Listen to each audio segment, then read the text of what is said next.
শান্তি লাভের পথ। অশান্তি তখনই হয় যখন আমরা কতগুলো অপ্রিয় বিষয়ের মুখোমুখি হই। সব অশান্তিতেই মনটা অস্থির হয়ে যায়। এই অস্থিরতাই আমাদের শান্তি পেতে দেয় না।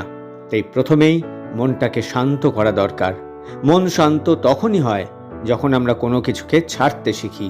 এই ছাড়টা সব ক্ষেত্রে হেরে যাওয়া নয়, অনেক ক্ষেত্রেই নিজের ধৈর্যের পরীক্ষায় পাশ করা।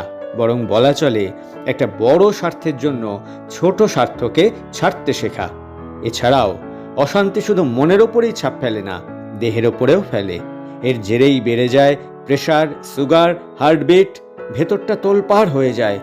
শুধু দৈহিক শান্তি নয়, মানসিক শান্তি পেতেও যে কৌশলটি প্রতিদিন একটু একটু করে অভ্যাস করতে হয়, সেটি আসলে বৃহৎ স্বার্থ ভোগের জন্য ক্ষুদ্র স্বার্থ ত্যাগ। এই ত্যাগই হলো শান্তি লাভের একমাত্র চাবিকাঠি।